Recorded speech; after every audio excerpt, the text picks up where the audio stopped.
사실은 이게 뭐 강의 하나 가지고 설교가 딱 되는 게 아니기 때문에 사실 조금 이렇게 한 시간 해가지고는 조금 어려운 과목입니다. 사실은 이게요.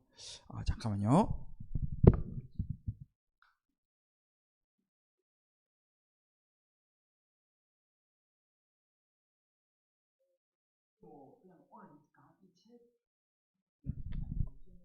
예, 간단히 제가 예, 이번에는 오늘 이걸 할 수는 없을 것 같습니다. 시간상. 그래서 설교라는 것이 이렇게 이제 뭐 다른 것도 그렇습니다만은 이게 평생 설교 준비한다지 않습니까? 그래서 어떤 노 목사님이 올라와가지고 제가 설교 준비 50년 하고 올라왔습니다. 그런다지 않습니까? 그러니까 설교 준비라는 것은 뭐 한두 시간이 딱 되는 게 아니고 지금까지 살아온 모든 삶의 설교 준비고 그러나 이제 그것을 설교를 만들어내는 이런 것들은 조금 이제 배워야 되는데 그것도 한 시간만에 배우기는 조금 쉽지 않습니다. 그래서 제가 사실은 여기에 이제 저는 설교학 전공이기 때문에 굉장히 강의를 여러분들이 해드릴 때마다 고민을 많이 합니다. 요 짧은 시간에 이 설교를 어떻게 제가 어떻게 도움을 드릴 수 있을까 이런 고민도 많이 하고요. 또 여러분들 중에서 당장 설교를 하셔야 되는 분도 계시고 또 뭐 당장은 안 해도 되는 분도 계시고 여러 이제 또 상황이 다르시기 때문에 어디 제가 초점을 맞춰야 될까도 사실 굉장히 고민을 했는데 일단 오늘은 설교의 그 아주 핵심적인 그 부분을 조금 여러분들에게 이제 말씀을 드리고요. 그리고 이제 설교가 이렇게 구성이 된다는 것만 간단하게 그냥 제가 말씀을 드리려고 그래요. 그래서 이제 제가 이 책을 이번에 이제 출판을 했습니다. 원래 이게 제가 영어로 쓴 논문인데 영어를 한국어로 번역을 하는데 시간이 많이 걸렸어요. 그래서 겨우 이번에 해서 이제 여기 보면 설교의 과정들이 다 들어 있습니다. 사실은. 그래서 이 부분은 제가 다음 학기 나온 시간 되면 이 책을 가지고 조금 한 번만은 이게 안 되고 제가 이 논문 이 책만 쓰는데 꼬박 한 4년 이상 걸렸습니다. 그러니까 좀 나눠서 이렇게 하나씩 이렇게 할까 하니 그런 마음이 좀 있는데요. 그래서 오늘은 이제 아마 여러분들이 이 책을 가지고 계신 분들은 한번 개인적으로 사서 한번 읽어보시면 도움이 많이 되리라 생각합니다. 여기는 구체적인 그런 부분들이 다 이제 담겨 있기 때문에 그렇죠. 그래서 오늘은 제가 설교에 대한 기본적인 중요한 이게 제목을 제가 복음과 설교 준비 이렇게 했기 때문에 그게 설교 핵심인데 하고 뒷부분에 가서는 제가 오늘 설교했지 않습니까? 제 설교를 가지고 제가 오늘 했던 설교를 가지고 한번 여러분에게 이렇게 해서 설교가 이렇게 됩니다. 그걸 제가 조금 오늘 한번 간단하게라도 말씀을 좀 드리려고 그래요. 그러면 목사님 오늘 설교하셨는데 저 설교가 그 안에 이러이러한 그 구성이 들어 있었구나. 요거를 여러분들이 이제 이렇게 들어보시면 실제로 도움이 되리라 생각합니다. 왜냐하면 뭐든지 이론도 중요하지만 실제로 하면서 배우는 게 제일 빨리 배워요. 사실은요. 설교는 설교로 배우는 것이 가장 빠릅니다. 물론 이론적인 공부를 해야 되지만 그런 기본적인 공부 외에는 설교는 설교로 배우는 게 제일 빠르고요. 수영도 뭐 이론에 대해서 뭐 아무리 해봐야 뭐 물에 뛰어 들어가지고 살아나 봐야지 뭐 이 수영을 배우지 뭐 야 수영 물에 들어가면 이렇게 하고 저렇게 하고 뭐 좀 필요하긴 하죠. 준비 운동하고. 근데 물에 안 들어가면 수영을 못 배웁니다. 저는 같은 원리라고 생각해요. 설교도 마찬가지로 설교를 통해서 설교를 배우는 것이 가장 빠른 길이 아닌가 이런 생각하고 제가 이제 서울신대에서도 이제 강의한 지가 벌써 한 7년 됐어요. 대학원생들 이제 박사과정 주로 요즘 이제 많이 이렇게 하는데 이제 우리 박사과정에 들어온 목사님들도 뭐 다 설교 오래 했잖아요. 뭐 담임 목사님들도 있고 박사과정이니까 또 이제 부목사님들도 있고 한데, 제가 쭉 강의를 하면 이분들이 생각보다는 좀 많이 설교에 대한 도움이 된다고 해요. 왜냐하면 저는 설교만 가르치기만 하는 사람 아니죠. 저는 매주 설교를 하는 사람이잖아요. 그러니까 부담스럽기도 하죠. 왜냐하면 설교학 교수가 설교해놓고 나서 사람들이 기대할 거 아니에요. 열심히 잘 가르치는데 설교는 제대로 하나? 이게 늘 눈여겨보지 않습니까? 그래서 제가 늘 생각을 하기 때문에 부담스러워요. 그러니까 제일 학교 다닐 때 부담스러운 과목이 뭐냐면 영문과 출신들 영어 잘하나? 이거예요. 그래서 사람들이 머뭇머뭇거리는 사람들이 대부분 영문과 출신들이에요. 영어 잘하네 한번 해보라 이렇게 말하면 곤란하잖아요. 그렇죠? 신학에서는 설교하기 좀 그렇습니다. 설교 가르치는데 설교 잘하시나? 이거 저라도 그렇게 생각하지 않겠습니까? 그죠? 그래서 저는 잠깐 말씀드렸습니다. 제 기도 제목은 뭐냐면, 설교를 가르치는 교수가 하나님 제가 설교 못한다는 소리는 듣지 않게 해주십시오. 이게 제 평생 기도 제목이에요. 그렇잖아요. 그래서 매주 저도 어제도 제가 설교했고, 뭐 계속 설교를 하면서 이제 학교에서 학생들을 가르치니까 저는 상당히 실제적인 부분들을 많이 생각을 하고 학생들이 제가 이야기하니까 아마 그런 면에서는 학생들이 아마 도움이 되는 것 같습니다. 그래서 일단 오늘은 뭐 설교를 다 하기 어렵고요. 설교에서 아주 중요한 핵심을 조금 오늘 좀 다루겠습니다. 우리 한번 데살로니가 후서 2장 13절 한번 찾아보겠습니다. 데살로니가 후서 2장 13절로부터 17절입니다. 자, 2장 13절 17절 제가 한번 읽어드릴게요. 주께서 사랑하시는 형제들아, 우리가 항상 너희에 관하여 마땅히 하나님께 감사할 것은 하나님이 처음부터 너희를 택하사 성령의 거룩하게 하심과 진리를 믿음으로 구원을 받게 하심이니, 이를 위하여 우리의 복음으로 너희를 부르사 우리 주 예수 그리스도의 영광을 얻게 하려 하심이라. 그러므로 형제들아, 굳건하게 서서 말로나 우리의 편지로 가르침을 받은 전통을 지키라. 우리 주 예수 그리스도와 우리를 사랑하시고 영원한 위로와 좋은 소망을 은혜로 주신 하나님 우리 아버지께서 너희 마음을 위로하시고 모든 선한 일과 말에 굳건하게 하시기를 원하노라. 아멘. 여기 보면요, 우리를 부르신 목적이 나옵니다. 우리를 왜 불렀느냐, 그죠? 처음부터 너희를 택하사 성령의 거룩하신 하심과 진리를 믿음으로 구원을 받게 하려 하심이라. 우리를 부르신 목적은 구원받게 하려고요. 구원받게 하려고요. 이를 위해서 우리의 복음으로 너희를 부르사. 복음으로 우리를 불렀어요. 그 복음이 뭡니까? 우리 주 예수 그리스도의 영광을 얻게 하려 하십니다. 이게 복음입니다. 우리를 구원하게 하시기 위해서 우리를 부르셨고, 우리의 복음으로, 그 복음으로 우리를 불러서 예수 그리스도를 믿음으로 구원을 받고 영광을 얻게 하기 위함이다 라고 말합니다. 자, 그러면 여기서 이제 우리가 설교의 목적을 생각해 볼 수 있어요. 설교의 목적이 뭐냐라고 했을 때, 하나님이 원하시는 모습으로 우리의 삶이 바뀌는 거예요. 하나님 말씀을 들으면 우리의 말씀을 듣고 그분이 원하시는 모습으로 바뀌어야지 이게 되지 않습니까? 그래서 하나님은 하나님 원하시는 모습 바꾸기를 원하시는데, 그걸 다른 말로 삶의 변화를 원하시는데, 그것도 우리가 원하는 변화 말고요, 하나님이 원하시는 삶의 변화를 보기를 원하는데, 도구가 뭐냐라는 거예요. 어떻게 사람들의 삶을 바꾸느냐? 도구가 뭐냐? 여러 가지 도구가 있지만 그 중에 중요하게 주신 것이 뭐냐면 설교입니다. 설교를 통해서 우리는 하나님과 예수님을 섬깁니다.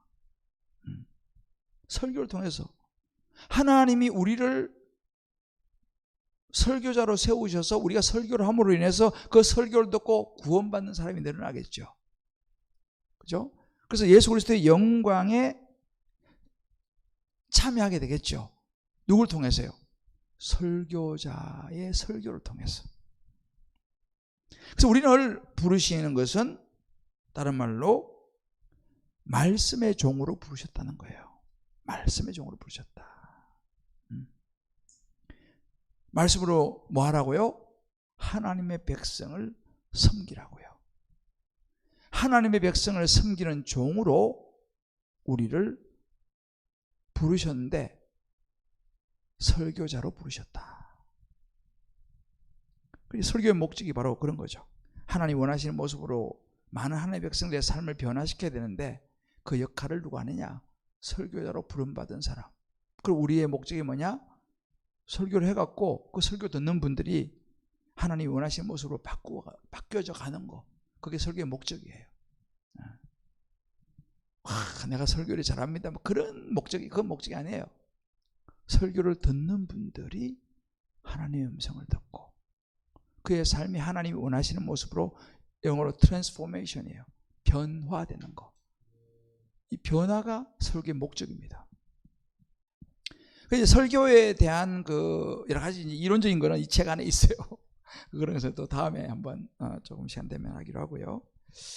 자, 그러면 이제 이렇게 이 성도들의 삶의 변화라고 하는 이 목적을 가지고 설교자가 이제 해야 되는 중요한 스텝이 있어요. 그 스텝에서 기억해야 되는 것이 뭐냐 하면 성경에는요 텍스트와 컨텍스트가 있어요. 이거를 좀 사용해도 되나요? 네.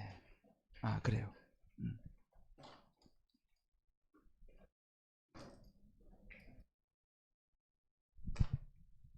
네. 네, 고맙습니다. 설교라는 것은 이런 거죠. 오늘은 큰 아웃라인만 좀 말씀을 좀 드리면요. 성경의 바이블이죠. 성경. 자, 이 성경은 하나님께서 주신 말씀이죠.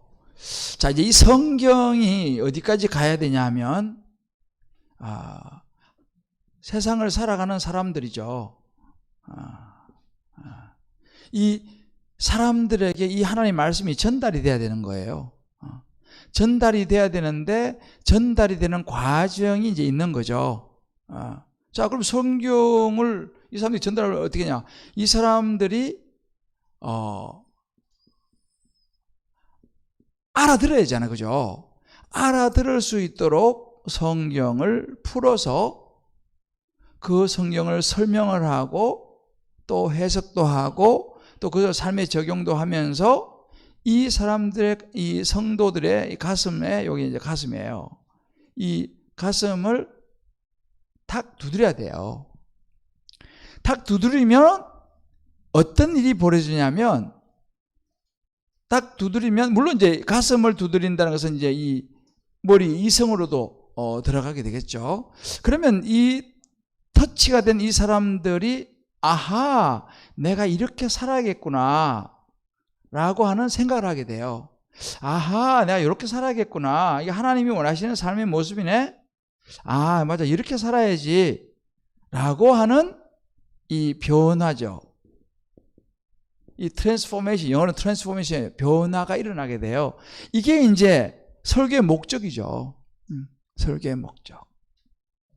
그래서 이런 변화를 가져오면 그 설교는 하나님 앞에 쓰임을 받은 거예요. 그런데 문제는 설교를 하는데 이 사람들이 다 졸고 있어요. 자고 있어요. 물론 성령은 그 잠 속에서도 역사를 하십니다. 자고 있어도 성령께서 역사하실 수 있어요. 하나님 살아가신 장에 잠을 주시잖아요. 그래서 푹 교회 와서 잠자면요 진짜 피로 잘 풀립니다.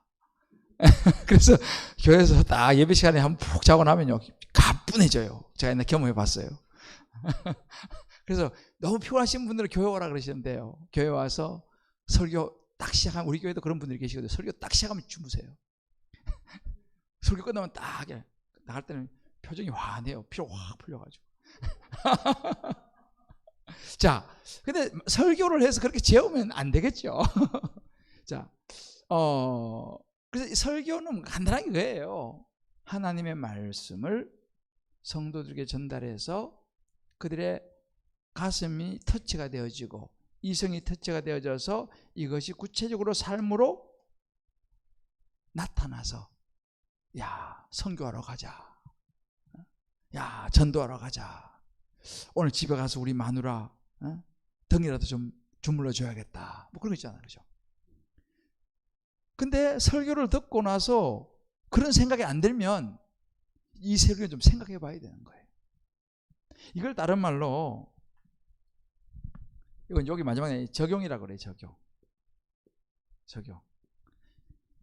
그래서 제가 오늘 설교했잖아요. 그럼 여러분들이 설교를 딱 들으시면서 아마 각자가 이런저런 생각을 했을 거예요.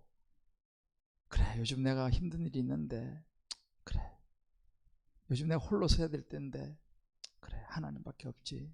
오늘 하나님 앞에 기도해야겠다. 이게 적용이 된 거예요. 오늘 이제 우리 교수님 잠깐 되었지만, 이 설교를 누구에게 꼭 들었게 해주고 싶다. 이게 이제 적용이 된 거죠. 왜냐하면 설교를 듣고 어떤 이제 이 액션이 생긴 거예요, 각자가. 근데 사실은 뭐 이걸 딱 아직 뭐 자료 제기는 했지만 이것이 일어난 것이 여기까지 가는 게 설교의 좋은 설교입니다. 근데 여기까지 안 오고 그냥 여기는 설명이라고 해요. 설명을 잘해요. 본문을 딱 설명을 하죠. 설명을 듣고 나서 맞네, 이해가 됐어요. 그런 뜻이구나. 그리고 또 히브리어 헬라어 하게 해가지고 그런 뜻이구나. 거기서 멈추면 여기까지 못 오는 거예요. 그러니까 여기서 약간 이해만 되고 마는 거예요. 그냥 그렇지, 맞아. 그게 끝인 거죠. 물론 그것도 설교긴 해요. 그런데 그렇게 이해만 해갖고는 움직이질 않아요. 그래서 그런 설교를 많이 들으면 점점 뭐가 커져요? 그래, 우리 흔히 그러잖아요. 머리가 커진다 그래요. 가슴이 움직이지 않고 듣는 것만 자꾸 들으면 뭐예요? 머리가 점점 커지는 거예요. 이런 사람들을 조심해야 돼요. 교회도요, 많이 아는 사람들이 문제를 많이 일으켜요. 차라리 모르는 사람도 그냥 할렐루야 아멘 하고 있지, 많이 아는 사람들이 교회를 문제를 많이 일으켜요. 왜 그런 건지 아세요? 가슴에서 말씀을 받아가지고 삶으로 변화로 가야 되는데 그게 지식으로 있으니까 자꾸만 판단하고 정죄하고 잘했니 못했니 맨날 그러는 거예요, 사실은. 근데 저는 어찌 보면은 저희 교회도 그런 사람이 있어요. 근데 엄밀하게 하면 저를 비롯해서 설교가 자칫하면 여기에만 머무르면 그런 현상이 나타날 수 있어요. 그래서 사실은 설교에는 이제 큰 틀에서는 4가지가 있어요. 이걸 이제 우리 신학교는 주석이라고 그래요. 주석. 그 다음에 해석이라고 그래요. 해석. 그 다음에 적용으로 들어가요. 그 다음에 여기를 삶의 변화, 트랜스포메이션이라고 그래요. 요 단계가 사실 설교예요. 그래서 이제 설교를 전문적으로 하려면 주석하는 것을 배워야 되고, 이걸 해석하는 걸 좀 배워야 되고, 적용하는 것도 배워야 되고, 이 적용한 것을 가지고 구체적으로 어떻게 변화로 끌어갈 것인가, 이게 커뮤니케이션이에요. 요즘은 소통이란 말이 소통, 그죠? 영어로는 이 커뮤니케이션이라고 해요. 소통이 굉장히 중요해요. 왜 소통이 안 되면 그렇잖아요. 여기 오고 맞아, 그래 그랬는데 이것이 정확하게 소통이 안 되면요. 요즘은 이 사람들이 정말 이제, 그래서 설교를 미국 쪽에서 공부하신 분들은 이 커뮤니케이션을 굉장히 강조해요. 현대 설교학이라고 그러는데, 현대 설교학 쪽은 이런 커뮤니케이션을 굉장히 소통을 엄청 강조합니다. 그게 중요하죠. 근데 소통을 너무 강조하다 보니까 이쪽이 약해. 하나님 말씀에서 나온 이야기를 해야 되지, 소통만 자꾸 하려고 그러니까, 재밌는 이야기만 하려고 그러면 나중에 남는 게 없는 거예요. 그런데 밸런스가 무너지는 거죠. 소통도 굉장히, 커뮤니케이션도 굉장히 중요한데 사실은 뿌리가 더 중요하죠. 성경에서 그 말이 나와야지, 안 그래요? 그래서 이 커뮤니케이션만 잘하려고 그러면요, 요즘 인터넷 강의 수두룩 하잖아요, 좋은 강의. 근데 그건 성경에서 나온 것이 아니기 때문에 그건 하나님하고는 별로 관계가 없어요. 그건 인문학이라죠, 인문학. 인문학이 나쁜 게 아닙니다. 인문학 강좌. 좋아요. 그러나 인문학 강좌 속에서 하나님의 말씀이 나오면 좋은 거지만 하나님 말씀하고 무관하게 인문학 아무리 강의 많이 들어보세요. 거기서 예수 만나지 못합니다. 그러니까 큰 틀의 설교는 이런 거예요. 그래서 이런 과정들을 사실은 이제 배우는 것이 설교를 배우는 거죠. 그래서 이제 저는 이제 논문을 쓸 때도 목회를 하면서 논문을 썼기 때문에 늘 항상 생각할 때 실제적인 논문을 쓰자 생각해서 사실은 이 과정을 제가 연구를 했어요. 그래서 이 책이 주석, 해석, 적용, 커뮤니케이션 이 네 개를 다루는 거예요, 사실은. 물론 그 이론만 하면 안 되니까 실제의 케이스를 설교 잘하는 두 사람을 제가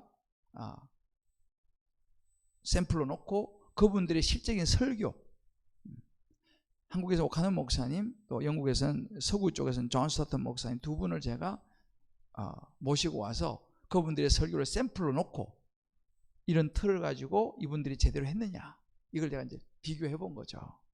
그리고 장점도 있고 단점, 사람이 다 완전할 수 없잖아요. 장점도 있고 단점도 있는 거예요. 우리는 좋은 설교를 하고 싶으면 장점만 취하면 되죠. 그렇죠? 그래서 이런 장점만 취하자. 이것이 비블리컬 프리칭이다. 이게 성경적인 설교다라고 제가 이제 딱 결론 내린. 그게 이제 이 책이 들어 있어요. 이 책에. 그래서 한번 여러분 나중에 이제 한 번씩 보시면은 이제 이런 이야기들이 쭉 들리는데 아무튼 오늘은 뭐 그 큰 틀에서 제가 이제 이게 설교입니다, 여러분. 이게 설교예요. 자, 그러다 보니까 이 설교가 이제 이 영어로는 이제 성경인데요. 성경은 이제 우리가 텍스트라 그래요. 영어로 텍스트. 근데 항상 텍스트가 있다면 오늘도 제가 했잖아요. 다윗이 나의 힘이 되신 여호와여 내가 주를 사랑합니다라고 그 고백했을 때 그 텍스트를 고백한 그 컨텍스트가 뭐냐는 거죠. 어떤 배경과 환경에서 다윗이 그렇게 고백했느냐, 이게 중요한 거예요. 이게 이제 또 컨텍스트예요. 상황. 성경에서는 이게 되게 중요합니다. 왜냐하면 그냥 텍스트만 가지고는 이해를 잘 못해요. 근데 그 주변적인 다윗이 그때 나이가 몇 살이었고 다윗이 어떤 상황이었고 그 말을 하게 된 여러 가지 이런 배경들 이런 거 있잖아요. 이게 컨텍스트예요. 그래서 이 컨텍스트가 굉장히 중요하죠. 왜? 그런 걸 모르고 그냥 뜬금없이 다윗이 뭐 이렇게 이야기했습니다 이렇게 말해갖고는 큰 힘이 없어요.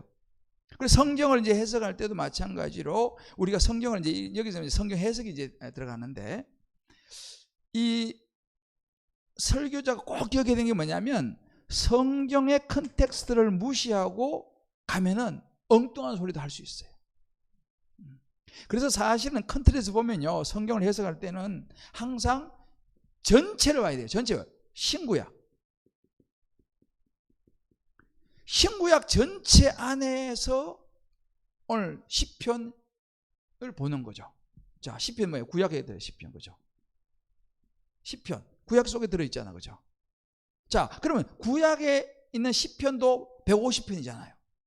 150편 안에서도 18편을 봤어요. 오늘 제가 18편, 그죠? 18편. 그러면 이 시편 안에도 여러 종류의 시들이 있어요. 그 종류 시들 중에서 오늘 18편은 어떤 시인가, 이런 것을 이제 컨텍스트예요, 이게요. 이런 것들도 미리 다 생각을 해야 됩니다. 그냥 뚝 떨어지는 게 아니에요.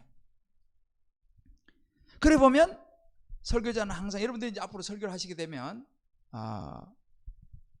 좀 벌써 30분 하다 확실하게 또 괜찮습니다. 저는 충분합니다. 자, 그래서 우리가 이제 앞으로 여러분 설교를 하시게 되면요, 내가 시편을 괜찮아요. 시끄러우니까 그냥 그러셔도 돼요. 내가 창세기를 설교한다, 시편을 설교한다, 뭐 마태복음을 설교한다, 어떤 설교를 하더라도 전체 맥락을 잡아야 됩니다. 신구약 전체 안에서 창세기가 뭘 이야기하려고 하느냐, 이걸 잡으셔야 돼요.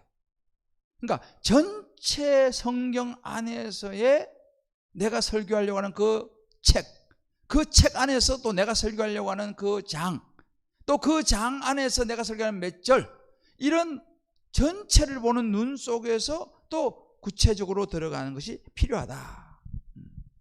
그래서 이런 부분들이 굉장히 중요합니다, 여러분들이. 그리고 설교 아주 기본 전제예요. 자, 그리고 또 하나, 이제 이거는 또 다른 측면인데, 항상 생각해요. 바이블, 성경을 생각한다면 이 사람을 생각해야 되는 거예요. 자, 지금 내가 설교하려고 하는 이 여러분이 살고 있는 어떤 지역이면 지역, 뭐 어떤 상황들, 그죠? 예를 들어서 조지 뮬러 아카데미에 오신 분들, 그럼 이제 여러분들의, 그 제가 이번 주도 사실은 우리 여기 저 정성미 목사님 맞죠? 예. 목사님에게 제가 물어보는 거예요. 목사님, 조지 뮬러 아카데미에 어떤 분들이 오시나요? 제가 물어보는 거죠. 왜 물어보겠습니까? 제가 서울신대 가서 설교하면 거기는 신학생들이 있어요. 제가 잠실에서 설교하면 거기는 잠실 동네 사람들이 살고 있죠. 또 여기는 여러분들도 나름대로 어떤 목적과 특성을 가지고 이곳에 모이지 않습니까? 그런데 제가 서울신대 학생들한테 하는 것처럼 똑같이 하면요, 물론 이 성경 바이블은 똑같아요. 그렇지만 사람이 달라요. 거기 신학생들이에요. 또 우리 저 잠실에는 그 동네 아줌마들이에요. 잠실 동네 아줌마들. 또 여기 조지 뮬러 아카데미에는 여러분 또 다르단 말이죠. 이게 뭐예요? 여기도 컨텍스트가 있는 거예요. 여기도 상황이 있는 거예요. 여러분들, 우리가 청중이라 그래요. 청중들도 상황이 다 있어요. 그러면 얘가 예를 들어서 오늘 나의 힘 되신 여호와여 내가 주를 사랑하이다. 그거 내가 여러 가지 이야기 했잖아요. 어떤 사람은 자기 상황이 다 다르잖아요. 그죠? 우리 형제는 총각인가요? 결혼했나요? 안 했어요? 안 한 것 같아요, 내가 보니까. 근데 내가 오늘 설교하면 그랬잖아요. 외로움, 홀로 세할 때 외로울 때도 있다. 그 얘기 했잖아요. 그죠? 제가 왜 외로움이라는 단어를 썼겠어요? 저 형제 생각하면서 한 거예요. 제가 안 본 것 같지만 제가 본 거예요, 사실은요. 왜? 싱글처럼 보이니까. 나이는 몇 살인지 모르지만 총각들은 외롭잖아요. 저도 총각도 외롭었어요. 장가 가려고 엄청 노력했어요, 제가요. 기도 진짜 엄청 했으면 제가 산기도가 했다니, 지난번에 얘기했는데 산기도 제가 했다니까, 산기도요. 저는 산기도 해가 강당에서 기도하다가요, 이거 가지고 안 되겠다, 하나님 이거 가지고 감동 안 하신다, 산에 올라갔다니까요, 제가. 그래서 기숙사, 제가 서울신대 신대원 기숙사 제가 5학기 있었어요. 5학기 기숙사에 귀신이라고 그랬어요. 결혼 안 하면 기숙사에 살아야 되잖아요, 계속. 그래서 제가 6학기째 결혼해가지고 탈출했어요. 그래가지고 제가 진짜 그 강당에서 제가 1시간씩 기도했어요. 매일 밤 9시에 가면 그 서울신대 그 강당, 옛날에 큰 어두컴컴한 강당이 있어요. 그 안에 보면은 그 종교음악과 학생이 올겐 연습이에요. 올겐 연습. 컴컴한데 그 불 이렇게 해놓고 올겐 이렇게 치는데 나는 그 뒤에서 1시간 동안 주여 보내 주시옵소서, 나에게 좋은 자매를 주시옵소서. 근데 거기도 이제 1시간씩 했어요. 그것도 부르짖기 됐다니까요. 물론 그것만 한 건 아니에요. 또 한 가지는 하나님 내가 사명 감당하기 원합니다. 그 기도도 했어요, 같이. 하나님 나를 써주십시오. 나를 써주십시오. 그 두 가지 내가 이제 메인 기도했는데 그 절반은 배우자 기도였어요. 그거 하다가 야, 이거 가지고는 하나님 감동을 안 하실 것 같아. 그래서 어느 날 제가 마음을 달려먹고 기숙사 뒤에 산이, 그 대학원 기숙사 바로 산에 붙어 있어요. 산으로 올라갔어요. 산으로 올라가서 1시간 동안 그 산에 너무 깊이는 못 올라가 겁이 나니까 그 조금 이렇게 기숙사에서 멀지 않은 산 속에 들어가갖고 깔고 내가 1시간 동안 주여 보내 주시옵소서, 정말 기도했다니까. 정말이에요. 그래서 진짜 난 전 장가로 무지 기도한 사람이에요. 아무도 안 올라오는 거야. 저요? 네. 제가요 기도는 한 6년 했어요. 근데 딱 만나서 지금 저희 집사람 만났는데 저는요 딱 만나가지고 딱 10주 딱 2달 반이에요. 딱 만나 첫 소개받은 것부터 결혼 땡 할 때까지 10주 안에 다 끝냈어요. 나는 몇 번 만나지도 않고 결혼했어요. 결혼은 막 초스피드로 했어요. 왜냐하면 자매들은 2-3번 만나보니까 나를 별로 안 좋아하더라고. 뭐 촌놈이지 뭐 볼 게 있어요 제가요. 뭐 그러다 인물 지금 요즘 우리 집안에 인물 났대 옛날에 비하면.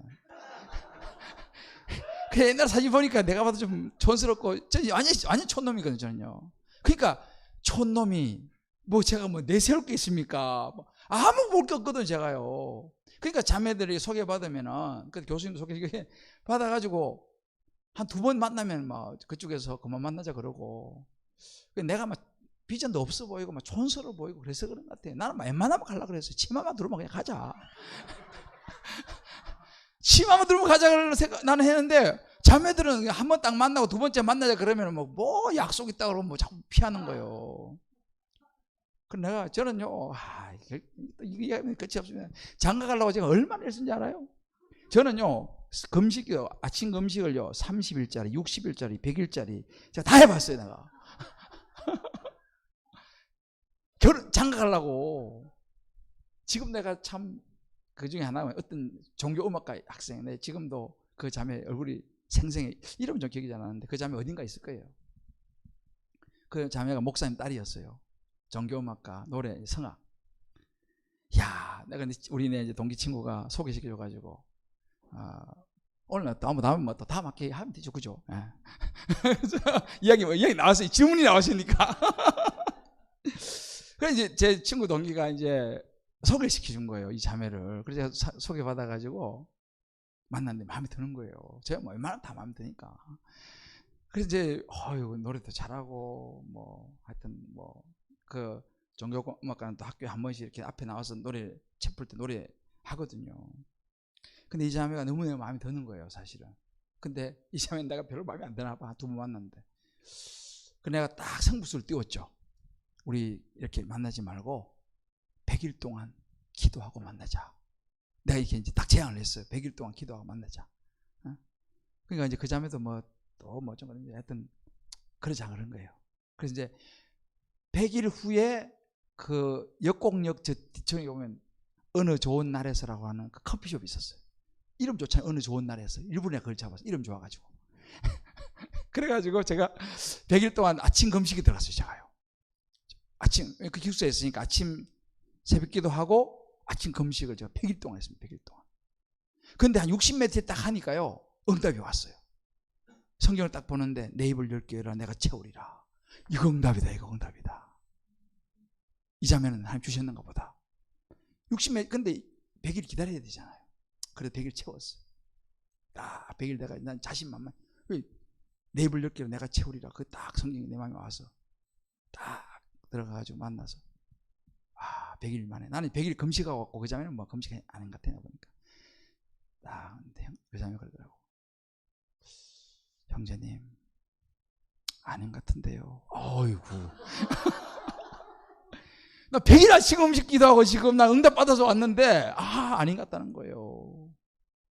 하늘이 무너지는 것 같더라고. 이야. 그래서 자기는 누구 생각하는 사람이 있대. 진짜 기억해야지 그러면 시작하기 전에. 그래도 우리는 또 그렇지만 뒤끝은 없잖아요. 깨끗하게 알겠습니다 하고 딱 돌아서가 서울시인데 그 언덕 올라가는데 눈물이 쭉 흐르더라니까 가슴이 찢어지는 것 같더라고 내가. 그게 100일짜리 아침 금식이었어요 제가. 그것도 날아가고 하여튼 예? 예. 아이고 할렐루야. 우리 장로님이신지 모르겠는데 목사님이신지 예? 목사님이신지 역시 목사님 영성 있으시네. 딱 보는. 제가 맞아요. 제가 그걸 알았어요. 그 자매 만났으면은 내가 이제 그것도 또 재밌는 얘기가 많습니다. 근데 우리 집사람한테 소개를 받은 거예요. 제가 그래서 작전을 딱 썼어요. 이 사람 또 몇 번 만나면 또 이거 생각할 시간을 주지 말자. 생각할 시간을 주지 말자. 그래야 딱 2번째 딱 만나고 3번째 만나고 결혼합시다. 목을 붙인 거예요. 술은 뭐 2번밖에 안 만났으니까. 그래가지고 이 노예예요. 그래서 일주일 동안 기도하고 만납시다. 저는 뭐 무기가 기도밖에 없잖아요. 일주일 동안 아침 금식했지 또 내가. 딱 일주일 아침 금식했는데 우리 집사람도 막 기도했는 말이죠. 그냥 일주일 후에 몇 시에 내가 전화하겠다. 그때 기도하고 오케이 하면 오케이, 노 하면 노. 우리는 뭐 화끈하잖아요. 그래서 일주일 동안 기도했어. 또 아침 음식하면서. 그리고 딱 그 사이도 여러 가지 하나님께서 놀라운 일이 있었어요. 정말. 근데 그 이야기 하면 오늘 뭐 시간 다 가기 때문에 기도하고 그 사이 하나님께서 보여준 것도 있었어요, 진짜로. 근데 그리고 마지막에 딱 가서 내가 도성 앞에 공중전화 가서 딱 전화했죠. 돈 넣고 딱 자매님, 나는 결혼하고 싶은데, 나는 뭐 좋은데 어떠세요? 그러니까 우리 집사님 그때 나도 좋습니다 이렇게 하더라고. 그래요? 됐습니다 그러면은.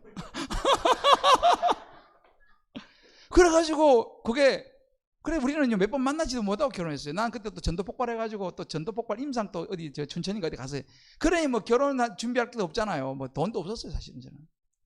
그러니까 뭐 그래 결혼 제가 만나면서 결혼까지 딱 2달 반 딱 10주 만에 이제 결혼했어요. 우리 집사님이 그러잖아요. 하도 눈 뜨니까 신혼여행 와 있더래. 그래서 결혼했다는 거 아닙니까? 그래가지고 생각할 시간을 많이 주면 안 되더라고요. 내가. 하여튼 뭐 이건 근데 제가 뭐 이야기도 글로 가버렸어요. 컨텍스트. 자, 보세요. 이게 이 대상에 대한 컨텍스트를 설교자는 생각을 해야 돼요. 제가 누구를 대상으로 설교하느냐, 이게 되게 중요합니다. 그래서 여러분들이 이제 앞으로 설교를 하실 때는 어디 설교를 뭐 부탁받고 나중에 이제 하실 때 있으면요, 그 청중들이 누군지를 미리 알아봐야 돼요. 이 사람들이 직장인들인지 아니면 뭐 직장인들 중에서도 또 뭐 어떤 직업을 주로 가진 사람인지 나이대가 어떤지 이런 것들을 파악을 해야 되는 거죠. 그래야지만이 이 과정을 통해서 이 사람들에게 적용할 때는 거기에 맞게 아까 제가 외로움이라고 얘기했잖아요. 그죠? 우리 형제를 보면서 정말 내가 농담 아니고 사실 우리 형제 보니까 아직 총각 같아. 그래서 총각이 홀로 서는 건 뭐예요? 뭐 여러 가지 힘들겠지만 외로울 수 있지 않습니까? 그래서 제가 외로움이라고 이야기를 한 거예요, 사실은. 좀 공감이 됐는지 모르겠어요, 우리 형제는. 안 됐으면 내 설교가 실패한 거예요. 자, 이게 컨텍스트입니다. 그러니까 우리가 청중에 있어서도 컨텍스트가 파악을 하는 게 중요하고 성경도 텍스트와 그 성경의 컨텍스트를 이해하는 게 굉장히 중요한 부분이에요. 이게 이제 기본입니다. 자, 이렇게 설교의 목적과 설교자가 준비할 때 특별히 어떤 성경 해석을 하고 또 청중들을 생각할 때 성경의 컨텍스트를 생각하는 게 굉장히 중요한 요 포인트 하나고요. 그리고 이제 아주 중요한 핵심 포인트가 하나 있어요. 성경 전체가 말하고자 하는 것이 뭐냐? 이걸 잡아야 돼요. 자, 신구약 66권 성경 전체가 말하고자 하는 핵심이 뭐냐 이거예요. 자, 성경 전체가 말하고자 하는 핵심이 뭐겠습니까? 뭘 말하고 싶어 하겠어요? 우리 형제. 성경 전체가 말하고 싶어 하는 핵심이 있어요. 뭘까요? 맞아요. 야, 박수 한번 쳐줘야 됩니다. 이제. 네. 맞아요. 성경 전체는 예수 그리스도를 이야기하고 싶어요. 성경 전체는 예수 그리스도를 말하는 책이 성경책입니다. 그러니까 신약뿐만 아니라 구약의 중심을 흐르는 맥, 전체를 묶는 핵심은 예수 그리스도예요. 이거를 잡으셔야 됩니다. 물론 뭐 다 아는 이야기겠지만 그렇지 않아요. 그래서 쉽게 말하면 하나님께서 예수 그리스도 안에서 성령을 통해서 하신 모든 구원의 사건, 이것이 성경이에요. 구원의 사건. 그래서 구원받은 백성이 하나님의 자녀로서 어떻게 살아야 되는지를 가르치는 것이 성경이에요. 핵심은 예수 그리스도라면 이게 성경의 핵심인데, 그렇다면 이 예수 그리스도로 말미암는 구원을 이야기하고 그 다음에는 이 구원받은 백성이 어떻게 살아야 하는지를 이야기해 주는 것이 성경입니다. 자, 그렇다면 설교가 뭘 따라가야 되냐? 이거 따라가야 돼요. 설교의 핵심은 예수 그리스도가 돼야 돼요. 설교의 핵심은 구원에 있어야 됩니다. 그 그리고 이 구원받은 백성이 어떻게 살아가야 될지를 설교에서 제시해 줘야 되는 거예요. 이게 설교입니다. 그래서 구약 안에서도 예수 그리스도가 초점이 돼야 돼요. 구약 안에서도. 자, 보세요. 모세, 선지자들, 야곱, 제가 다윗 이야기죠. 다윗, 누구를 설교하더라도 그 핵심에는 예수 그리스도가 계시다는 것을 놓쳐서는 안 돼요. 이게요. 자, 보세요. 요한복음 5장 39절 40절 봅시다. 요한복음 5장. 요한복음 5장 39절 40절 제가 읽어볼게요. 5장 39절 40절. 너희가 성경에서 영생을 얻는 줄 생각하고 성경을 연구하거니와. 자, 그죠? 너희가 성경에서 영생을 얻는 줄 생각하고 성경을 연구하거니와 이 성경이 곧 내게 대하여 정언한 것이다. 내가 누굽니까? 예수 그리스도. 성경은요, 예수 그리스도에서 정언하는 거예요. 구약이든 신약이든 모세든 다윗이든 야곱이든 엘리야 선지자든 에스겔 선지자든 누구든지 핵심은 뭐예요? 나에 대해서 정언하는, 예수 그리스도를 정언하는 것이 성경이에요. 여기 보면 이해가고 있잖아요. 요한복음 5장 39절에서 40절. 그러나 너희가 영생 얻기 위하여 내게 오기를 원하지 아니하는도다. 여러분, 성경의 핵심은 예수 그리스도를 증거하는 겁니다. 그럼 설교의 핵심이 뭐가 됩니까? 예수 그리스도를 증거하는 게 돼야 되는 거예요. 그래서 여러분들, 우리가 놓쳐서는 안 되는 것이 뭐냐면, 제가 오늘 그랬어요. 내가 뒷부분 다 못했지만, 제가 다윗을 이야기하면서 다윗이 하나님 앞에 그렇게 나의 힘이 되신 여호와라고 고백할 수 있고 하나님의 당당한 나갈 수 있었던 이유가 뭐냐? 자기 죄에 대한 부분들을 하나님 앞에 죄를 안 지어서가 아니라 자기 죄인 것을 인정하고 회개했잖아, 그죠? 그래서 제가 십자가 얘기를 했지 않습니까? 그래서 제가 이제 오늘 다는 못했지만 설교를 제가 다 했다면 그 십자가를 굉장히 강조할 거예요, 뒷부분은요. 왜요? 결국은 예수 그리스도의 십자가가 설교의 핵심이니까요. 그렇다고 뭐 꼭 십자가 이렇게 뭐 단어를 써야 된다, 그런 의미는 아니에요. 그러나 그 설교 안에 반드시 십자가의 구원의 은혜가, 구원의 의미가 들어가야 됩니다. 이게 굉장히 중요한 부분이에요. 이거 뭐 사복음서를 설교하든 공간복음, 요한복음을 설교하든 뭐 바울 서신을 설교하든요, 모든 핵심은요 예수 그리스도예요. 예수 그리스도예요. 우리 교수님 뭐 바울도 전공하시니까 잘 아시겠지만, 그러니까 바울이 뭔 이야기합니까? 바울은 철저히 예수 그리스도의 십자가의 죽음과 부활을 이야기합니다.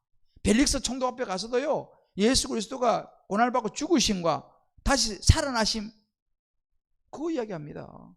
바울의 가서 이야기하는 핵심은요, 다 예수 그리스도 구원의 은혜를 이야기해요. 자기 간증도 다 구원이거든요. 그러니까 설교는 반드시 예수 그리스도의 십자가의 구원의 복음이 들어가야 된다는 거예요. 핵심입니다, 핵심. 실제로 이제 이런 부분에 있어서 많은 그 분들이 이런 이야기를 해요. 여러분이 잘 아시는 스펄전 같은 목사님 이렇게 합니다. 언제 어디서나 그리스도를 설교하라. 언제 어디서나 그리스도를 설교하라. 그는 복음의 전부시고 그의 인성과 직분들 그리고 그의 사역만이 우리 유일하고도 위대한, 그리고 모든 것을 포괄한 주제여야 한다. 언제 어디서나 그리스도를 설교하라. 여러분, 스펄전 목사님이요, 굉장히 복음적인 설교자입니다. 설교 좀 한번 읽어보세요. 정말 그 안에 복음이 거의 들어있습니다. 루터교 계통의 설교자 류라고 하는 설교학자가 있어요. 이 사람은 그렇게 그 설교자 이렇게 말합니다.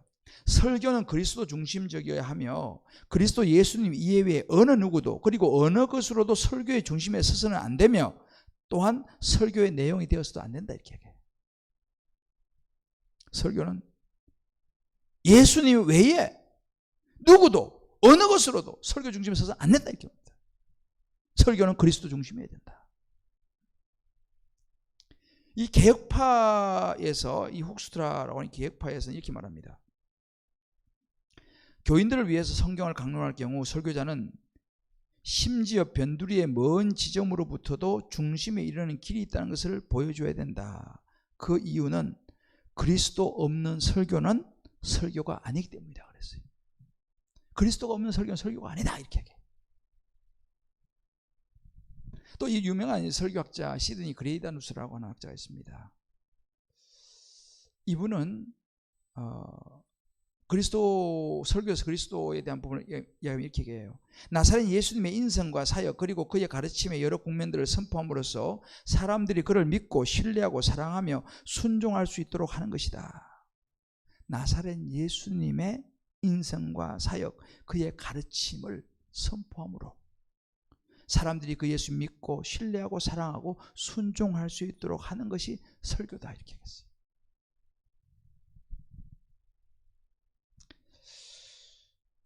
설교는 반드시 그리스도 중심이 되어야 됩니다. 예수 그리스도의 십자가 중심이 되어야 됩니다.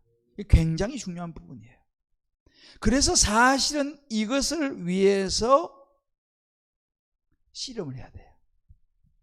설교 준비 쉽지 않습니다. 그래서 우리가 씨름을 해야 되는 거죠. 자, 그럼 이 본문에서 어떻게 예수 그리스도를 드러낼 수 있을 것인가 이걸 고민해야 돼요. 제가 오늘 시편 18편을 이야기하면서 예수님의 십자가를 이야기를 했잖아요. 자, 그러면 다윗이 하나님의 선언 이거와 예수 그리스도 십자가가 무슨 상관이냐는 거죠. 이것을 우리가 묵상하면서 예수님 십자가 연결시킬 수 있어야 된다 사실. 그래야지 그 설교 듣고 구원이 일어날 거 아니겠습니까? 이것이 설교자가 해야 될 씨름이에요. 그리고 책임입니다. 자, 앞으로 여러분들이 설교자로서 앞으로 준비되어지는 그런 과정들이 있으실 터인데 이걸 꼭 아셔야 돼요. 설교를 통해서 하나님의 해결책을 제시를 해야 되는데 하나님의 해결책의 핵심은 예수 그리스도라는 거. 타락한 인간의 상황이 아니라 그 인간의 근본적인 죄의 문제를 해결하시고 구원하시는 하나님의 해결책을 제시해야 돼요. 이게 설교에서 여러분들 가장 기본입니다. 근데 이게 생각보다 쉽진 않아요. 여러분들이 가끔씩 있잖아요. 엄청 인기 있는 목사님 있어요. 우리나라에 지금 주일날 설교하면 기본 클릭수가 10몇만 이렇게 딱 찍어요. 옛날에 코로나 전에는 그러지는 않았어요. 근데 코로나 터지고 엄청나지만 코로나 전에 50만을 찍었어요. 그분 설교가 50만. 저는 설교학 교수니까 이제 수업하면서 그 목사님 설교를 이제 분석하고 이런 거 내가 이제 하거든요. 학생들 같이 한 봐라. 그 설교 50만을 찍었어요. 그 클릭 수가 50만. 그때는 50만 굉장했어요. 지금은 이제 코로나 시대 돼가지고 웬만하면 그렇지만 그 당시는 그런 게 아니기 때문에 50만은 굉장한 숫자였어요. 그 설교를 같이 들었어요. 그런데 그 설교에서 예수님에 대한 이야기가 한마디 없었어요. 예수님이란 예자도 한 번도 등장하지 않았어요. 근데 50만을 찍었어요. 그럴 수 있다는 거예요. 굉장히 인기 있는 설교는 할 수 있을지 모르지만 그 안에 예수님이 없을 수도 있다는 것을 우리 알아야 됩니다. 물론 그렇다고 그 목사님이 예수 없다 그런 이야기는 아니에요. 근데 적어도 그 설교에서는 예수님이 없었어요. 주제가 아주 흥미로운 주제였고 제목도 아주 잘 잡았고 이렇게 해서 사람들이 50만 명이 클릭을 했는데 일단 그 설교에는 복음은 없었어요. 그럴 수 있다는 사실입니다. 근데 여러분이 나중에 설교를 하시는데 하면 그렇다고 설교도 맨날 예수님 이렇게 말하라는 그런 의미는 아니에요. 그러나 그 설교 속에 예수님의 구원의 은혜와 구속의 역사가 들어가야 합니다. 왜? 그것이 설교의 목적이니까. 설교를 통해서 예수 믿게 해야 되니까.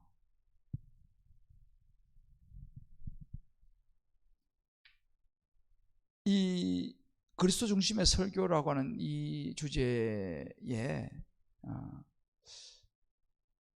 아주 잘 다루고 있는 설교학자가 한 분 있는데 브라이언 채플이라고 하는 학자가 있어요. 브라이언 채플. 여러분들이 이제 설교학을 하면 꼭 그 책을 제가 읽어보기를 권합니다. 그리스도 중심의 설교라고 하는 책이 있어요. 그리스도 중심의 설교라고 하는 책이 있는데 이제 그 책을 여러분들이 이제 시간 되시면 한번 읽어보시면 참 좋아요.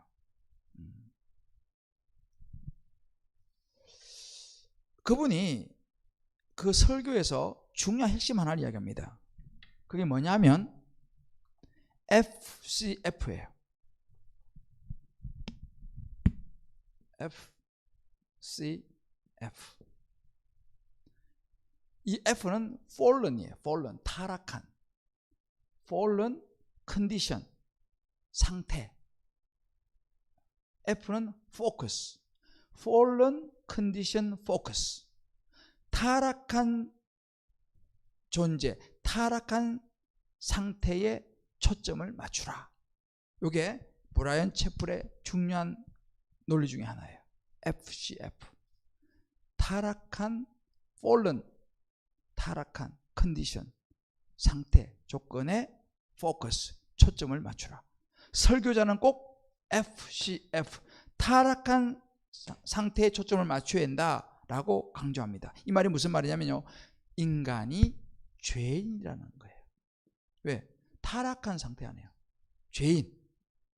인간이 죄인이라는 것을 설교에서 초점을 맞춰야 한다 이렇게 합니다.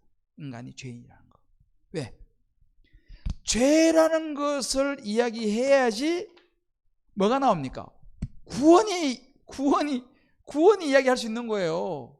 구원은 죄 없이는 구원 이야기가 성립이 안 됩니다. 죄를 지어야지 구원받죠, 그죠? 왜 오늘날 많은 사람들이 구원의 필요성을 못 느끼느냐? 죄에 대한 이야기가 별로 없어요, 요즘요. 죄 이야기를 잘 안 하니까 다 의인인 줄 알아요, 사실은. 근데 다 의인입니까? 저부터 죄인인데. 죄인이라는 이야기하면 죄 이야기 싫어하잖아요, 사람들이요. 요즘 싫어요, 죄. 뭐 죄제 그러면 싫어해요. 그런데 그래서 싫어해서 죄 이야기를 안 하니까 구원이 희미해져 버리는 거예요. 천당보다 분당이 더 좋다니까, 요즘 사람들은요. 천당보다 분당이 더 좋은 거예요. 천당은요, 구원이잖아요. 구원은 죄를 깨달을 때에 구원이 필요한 겁니다. 여러분들이 설교하실 때에 성경의 역사는 그래요. 성경 가만히 보세요. 성경 두 가지 역사 있어요. 창세기부터요, 요한계시록까지요. 성경 가만히 보세요. 성경은요, 죄의 역사입니다. 죄의 역사. 아담과 하와부터 죄졌잖아요, 그죠? 성경은 죄의 역사예요. 가인 죄졌죠? 다 죄 이야기예요. 전부 다 죄 이야기예요. 성경은 다 죄인 이야기라니까요. 그러나 성경은 그게 전부가 아니에요. 성경은요, 죄인의 역사로 끝나는 것이고 성경은 구원의 역사예요. 왜요? 아담과 하와에게 가죽옷을 지어 입히면서 구원을 시작하시잖아요. 하나님의 구원의 역사가 쫙 창세기까지 오는 거예요.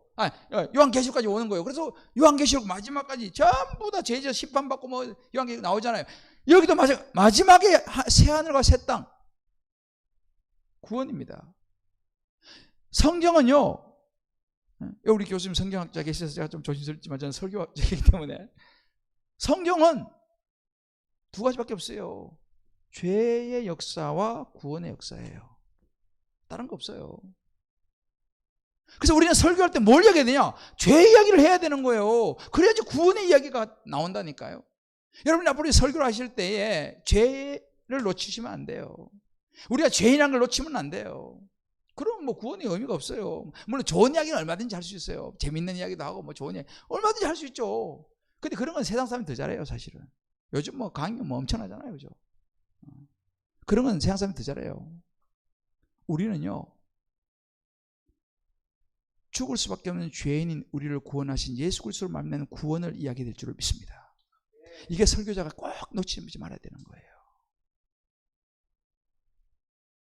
그래서 우리 브라이언 채플이 FCF, 타락한 상태에 초점 맞추라. 이 말은 우리가 죄인인 걸 잊지 마라. 설교자를 비롯해서 청중들도 다 죄인인 걸 잊지 말라는 거예요. 그걸 여러분들 한번 이제 설교를 나중에 준비할 때 보세요. 성경을 보시면서 그렇다고 막 죄책감 가지고 막 나는 죄인인데 이런 의미가 아닙니다. 그 사람은 여기 빠져 있는 사람이에요. 구원을 노려야죠, 우리는. 그러니까 하나님 나 같은 죄인 살리신 주원에 놀라와 구원의 은혜가 넘치는 거 아니에요. 죄를 못 깨달으면 구원의 은혜가 다가오지 않는다니까요. 그리고 이걸 또 잘못 해석해서 맨날 뭐 죄책감 갖고 그런 의미가 아닙니다. 그 사람은 뭐 이거밖에 모르는 거예요. 성경 반쪽밖에 모르는 거예요. 성경은 구원의 역사예요. 내가 바울이 그러잖아요.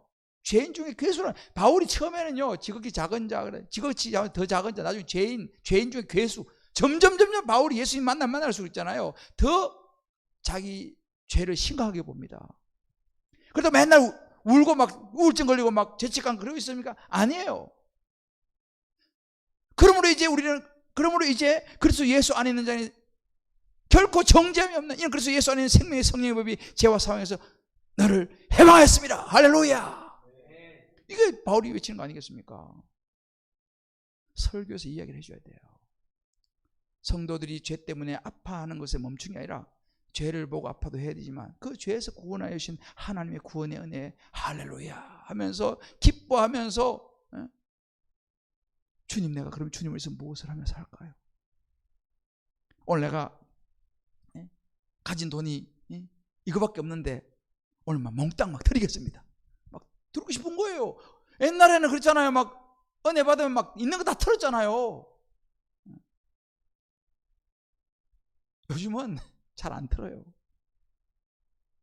그래서 어떤 사람들은 요즘은 캐시 안 가져다녀요. 카드 가져다녀요. 헌금 못 내니까.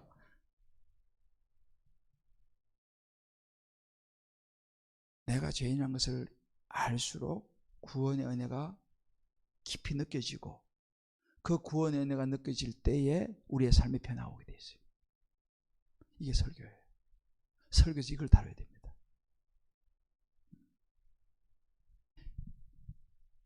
그래서 설교는 복원이라고 해요. 복원. 뭘 복원요?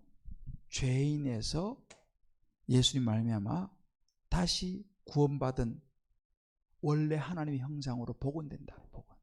이게 설교를 통해서. 그리고 또 아주 중요한 것은 뭐냐면 이 말이 있어요. 본문의 종. 본문의 종이 돼야 돼. 본문의 종. 성경 본문의 종이 돼야 된다 이 말이죠. 설교는 그러나 반드시 하나님의 말씀으로부터 나와야 돼요.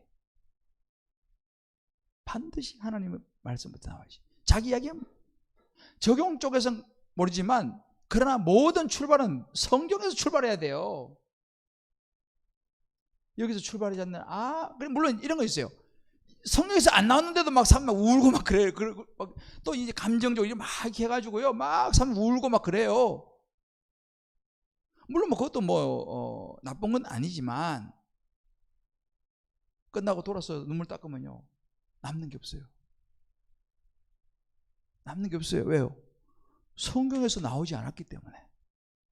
성경에서 나오지 않았기 때문에. 극장 가가지고 막 눈물 흘리고 집에 와가지고 막 계속 묵상하면서 내가 그래 살아서는 안 되지. 그런 사람 봤어요? 극장 가서 눈물 흘리고 그걸 끝이에요. 나오면 다 잊어버려요. 좀 슬펐지. 끝이에요. 그죠? 설교도 그래 될 수 있다는 거죠. 하나님의 생명의 말씀에서 나오지 않으면 설교도 있잖아요. 그때는 그냥 잠깐 그냥 그렇지 모르지만 끝나고 뭐 날라가버려요.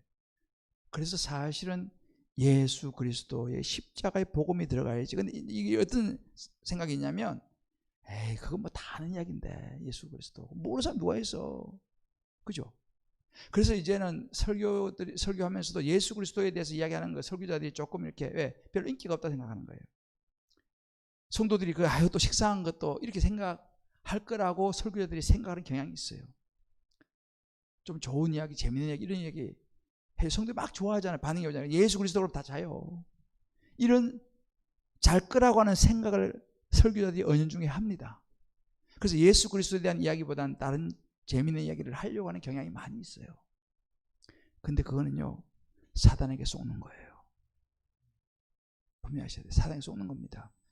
예수 그리스도 이름의 능력이 있음을 믿으시기 바라요. 예수 그리스도 이름의 능력이 있습니다. 정말 있어요. 한번 해보세요. 여러분 나중에 설교할 때 되면요, 예수 그리스도 이야기 해보세요. 그렇다고 뭐 맨날 예수 그리스도 이렇게 하라는 게 아니라 예수의 핵심이 들어간 말씀을 가지고 좋은 예화도 해야죠. 재미있는 이야기도 해야 되지만 그 핵심에 예수 그리스도를 집어넣을 때에 능력이 있는 줄 믿습니다. 이건 해보시면 알아요. 다들 그냥 아우 지루하게 천만의 말씀이에요. 그거 쏘고는 안 돼요. 여러분 앞으로 설교를 하시게 되면 예수 그리스도를 전하시기 바랍니다. 예수 그리스도가 설교에 있어서 굉장히 중요해요. 쏘고는 안 돼요. 사단이 그런 마음을 줘요. 정말. 요즘 여러분들 이렇게 그 방송에 막 엄청 나오잖아요. 요즘요. 잘 들어보세요. 유명한 목사님들도 뭐 엄청 나와요. 그죠? 이제 사실 이 설교학을 배우고 나면요, 그는 보는 눈과 귀가 조금 이제 열려요. 근데 어떨 때는 예수 그리스도 이야기가 한마디도 안 나올 때도 있어요.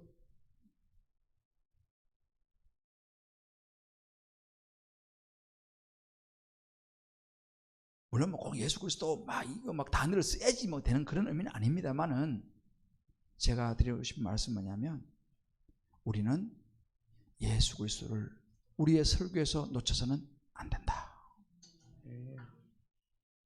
그러니까 인본주의로 자꾸 가는 거예요. 인본주의. 정말 우리 경계되게 말해 인본주의입니다. 인본주의. 우리가 남이가, 이게 다 참 되게 좋은 말이잖아요. 우리가 남이가. 제가 굉장히 좋아하는 말이에요. 근데 여러분 알고 보니까 우리가 남이더라니까요. 우리 남이에요. 그게 아니라 예수 그리스도 중심이 돼야 돼요. 인본주의를 경계해야 됩니다. 정말 교회 안에서도 인본주의가 굉장히 많이 들어와 있어요. 인간적인 거 굉장히 많이 들어와 있어요. 교회들 안에 인간적인 거 굉장히 많아요. 뭐 인간적이지. 그렇잖아요. 인간이니까 인간적일 수밖에 없잖아요. 그죠? 그렇습니다. 인간적인 나쁜 게 아니에요. 뭐 사람이 먼저다. 아주 우리나라에 한때 엄청 유행했잖아요. 사람이 먼저다. 그죠? 굉장히 좋은 말이에요. 사람이 먼저다. 근데 여러분 아셔야 돼. 사람이 먼저라고 하는 말 핵심은 뭐 인본주의입니다. 인본주의. 예수 믿는 사람은요, 사람이 먼저가 아니에요. 하나님이 먼저입니다. 네. 신본주의여야 돼요. 하나님 중심으로 가야 돼요. 인본주의 아닙니다, 여러분들. 설교자가 이걸 딱 잡아야 돼요. 설교자가 인본주의가 아니라 하나님 중심으로 가야 된다. 이걸 딱 잡으셔야 돼요. 이게 아주 중요한 설교의 핵심이에요. 자, 제가 오늘 제가 했던 설교를 간단하게 좀 여러분에게 좀 말씀적으로 좀 정리할게요. 제가 오늘 서론을 이선희 이야기를 했어요. 그죠? 그 중에 그대를 만나. 그대가 누구냐? 그죠? 자, 이제 이게 서론에서 제가 이 이야기를 한 거는 뭐냐면, 내게 그대는 누구인가라고 하는 이 화두를 던지기 위해서요. 세상 사람들은 그대가 다 사랑하는 사람이고 뭐 다 이런데, 그러면 예수 믿는 나에게 그대는 누군가? 라고 하는 질문을 던지는 거죠. 우리 자신을 생각해 보게 만드는 거죠. 나는, 내 안에 그대는 누군가? 내가 사랑하는 사람이 누군가? 이 이야기를 한 이유는 뭐냐면, 다윗이 하나님의 사랑을 이야기하기 위함이에요. 다윗에게 그대는 하나님이었잖아요. 다윗과 나를 비교해 보는 거죠. 이제 뭐 서론에 대해서는 뭐 또 이제 했지만, 아무튼 이렇게 서론이라는 것은 일단은 사람들이 들을 수 있는 마음의 준비를 시켜줘야 될 거 아니겠습니까? 쉽게 말해서. 그래서 이것을 이제 다윗의 그대와 다윗의 사랑과 연결을 시킨 거죠. 그러면서 이제 시도한 것이 뭐냐면, 다윗의 그 고백의 배경을 제가 여러분 쭉 설명했어요. 그게 10편, 18편 뒤에 쭉 뒤에 나오는 거하고 16편하고 쭉 그걸 하면서 이런 맥락에서 다윗의 이런 고백이 나왔습니다. 또 다윗의 인생에 대해 쭉 제가 간단히 설명해 드렸지 않습니까? 이게 뭐냐면요, 이 성경에서 다윗의 이 고백의 의미가 뭔지를 찾아내려고 시도했던 부분이에요. 이게 바로 이제 이쪽 주석 부분이죠.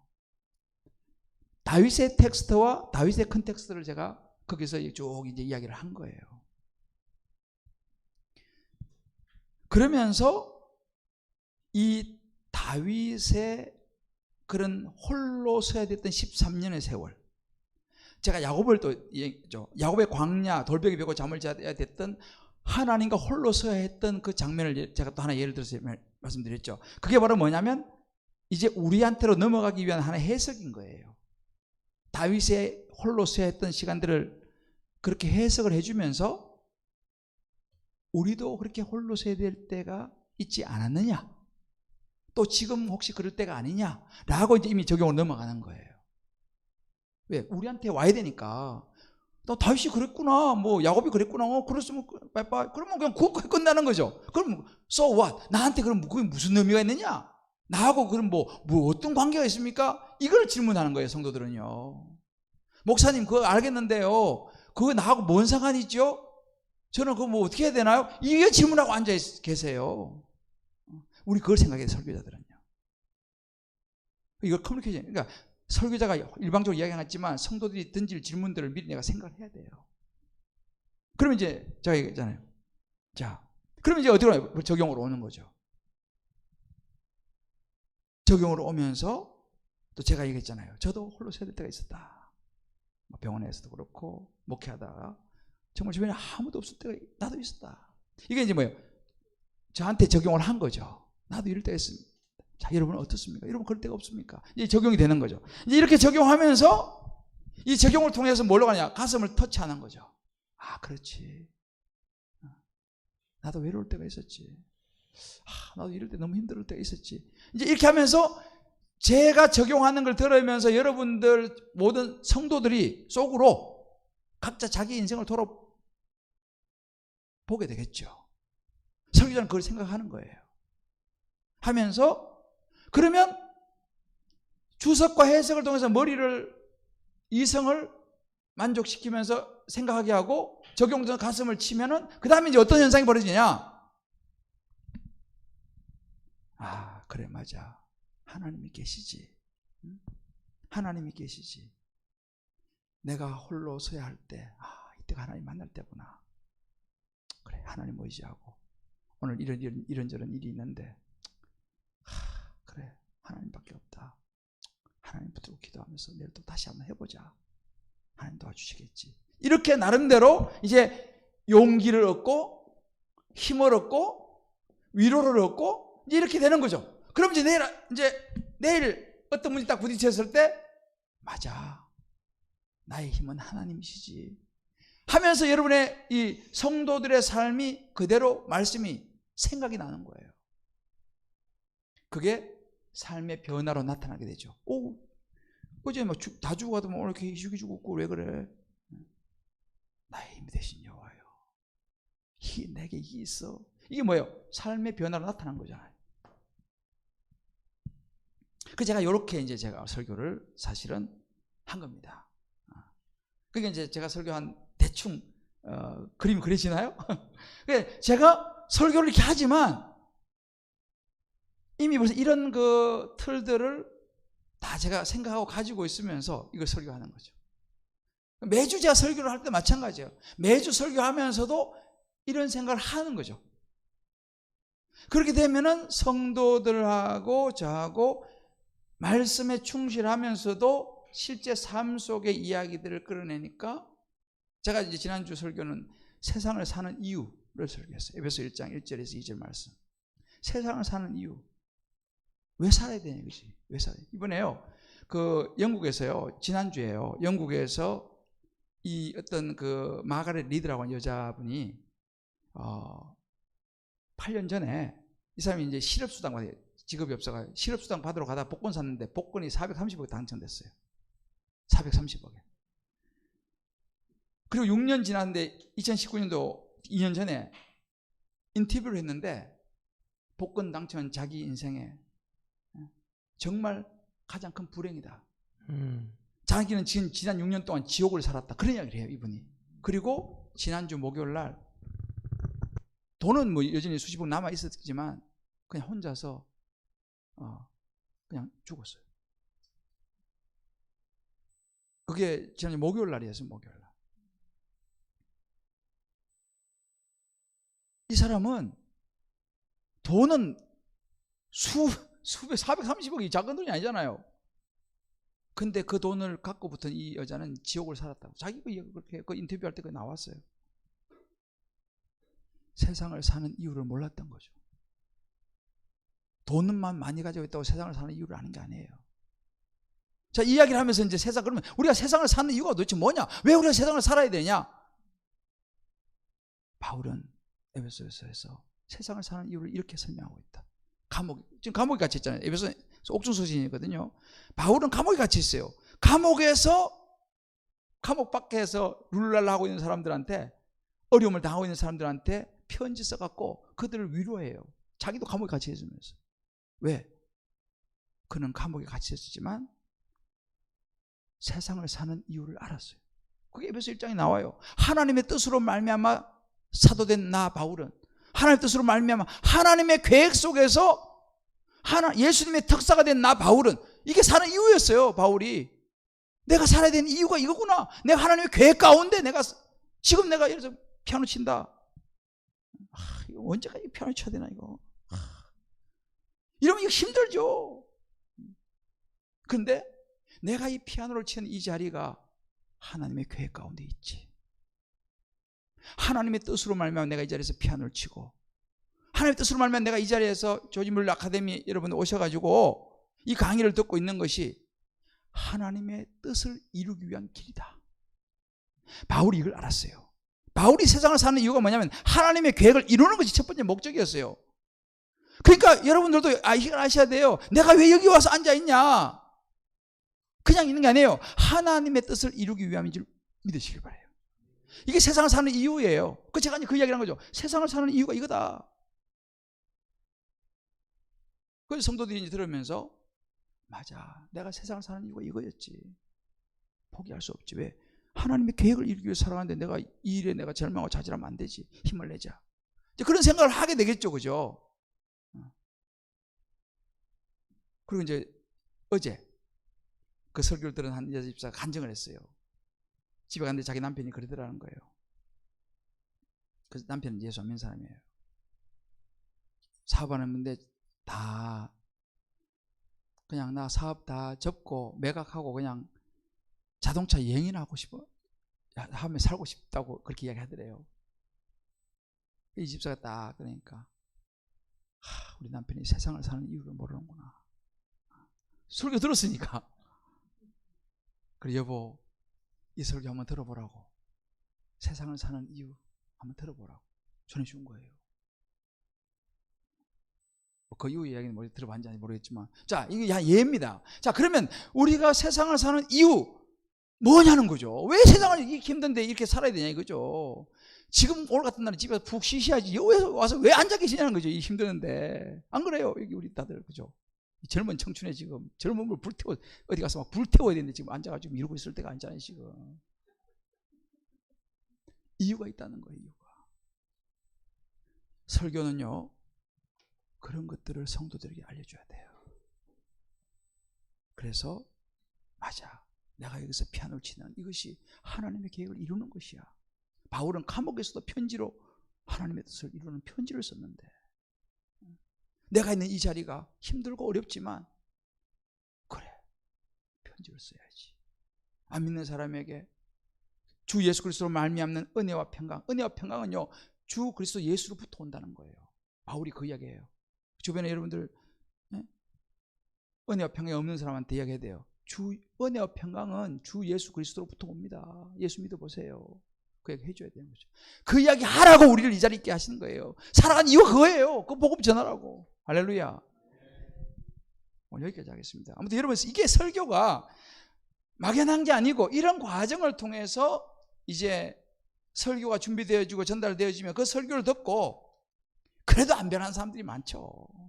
그래도 안 변한 사람이 많지만 그래도 그 중에 한 사람은 변해요. 할렐루야. 제가요 참 감사한 게 지난주 제가 일부 이제 그 세상을 사는 이유 설교를 했어요. 일부 끝나고 어떤 분이 왔어요. 이분의 딸이 대학교 1학년 들어갔는데 반수하다가 자살을 했어요. 그 엄마가 얼마나 가슴이 찢어지겠어요. 그죠? 그 학교 선생님인데 우리 교회 이제 집사님, 학교 선생님의 친구예요. 이번 주에 이제 한번 데리고 온 거예요. 한번 와서 예배나 같이 한번 드려보자. 뭐 이 사람은 넋이 나갔죠 지금. 그래가지고 와서 일부 예배 이제 세상을 사는 이유를 들은 거예요. 제가 살아야겠습니다. 그런 얘기를 하더라고요. 그걸 기도받고 갔어요. 예수 믿어야 됩니다. 맞다는 거예요. 여러분 설교를 이제 앞으로 준비하게 되실 때 요런 제가 큰 틀에서 핵심만 좀 말씀을 드렸어요. 그러니까 이런 것들을 생각하면서 여러분이 설교를 준비하시면 아마 도움이 되리라 생각합니다. 기도하고 마치겠습니다. 하나님 감사합니다. 오늘도 이렇게 귀한 시간, 또 귀한 분들 온라인으로 또 오프라인으로 함께 설교에 대해서 나누었습니다. 한 분 한 분 좋은 설교자 되게 도와주시고 정말 구원의 복음을 전해서 한 명이라도 예수님께로 인도하는 저들의 삶을 예수님 보시기에 좋은 삶으로 변화시킬 수 있는 좋은 그런 설교자들 다 되게 하여 주옵소서. 감사하며 예수님을 기도합니다. 아멘.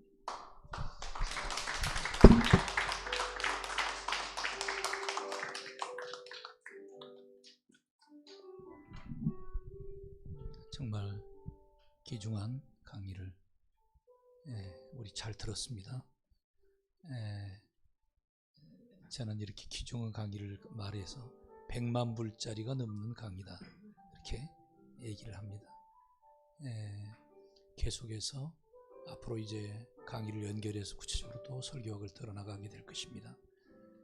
평안한 밤 되시기 바라고 토요일 날 내일 모레 윤사무엘 박사가 구약 모세오경을 강의를 하게 되겠습니다. 계속 여러분들은 지금 성경을 듣고 있습니다. 그리고 그 안에 하나님의 지금 진리가 흐르고 있습니다. 그리고 오늘 새벽 한 3시경에 우리 교육처장도 기도하고 있었고 또 같이 우리가 서로 지금 기도하고 있습니다. 기도로 준비해가지고 이번 토요일도 큰 하나님의 은혜가 여러분에게 넘치길 바라고 유튜브 사이버로 듣는 모든 학생들도 큰 은혜가 넘치기를 바랍니다. 평안히 들어가시기 바랍니다. 감사합니다.